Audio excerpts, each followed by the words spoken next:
Time now 6:23, and developing out of California, a community northwest of Sacramento forced to evacuate over wildfire concerns. The Swedes fire sparked yesterday, and fire officials say it grew quickly, partly because of strong winds and dry vegetation. It has burned at least one home and 500 acres. It's only 10% contained this morning. The wind's blowing. It feels like it's going to blow this direction, and I don't live far from here.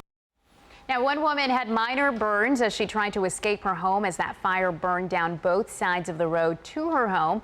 There are more than a dozen wildfires burning right now in drought-stricken California.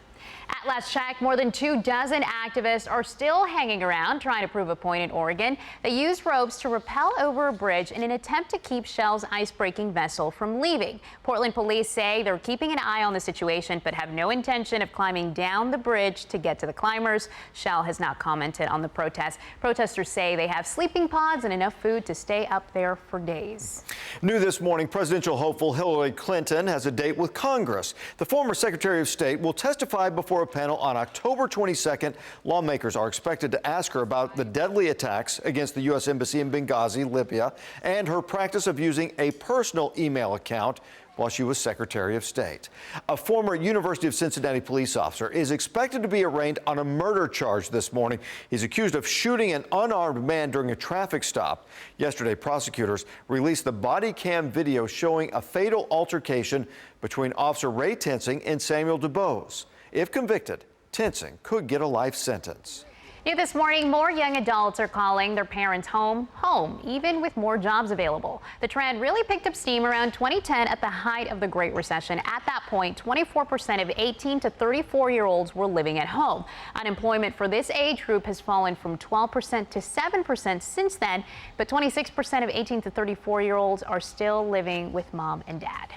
Capital One is gearing up today to host hundreds of local students. More than 100 fifth graders from Dallas area schools will take part in a 3-week math camp. The program will be taught by Capital One associates. Students will participate in team building activities and games designed to improve math skills. And this is the 5th year for the Capital One Math Corps summer program. Should get them ready for school to start back up. That's a good kind of camp. Yeah. A local church wants to expand, but the neighborhood is coming up with its reason to stop the construction. Also, the video some homeowners want you to see, the warning they have for each of you. That's next. And the circus is in town. What it takes to clown around and entertain the crowds.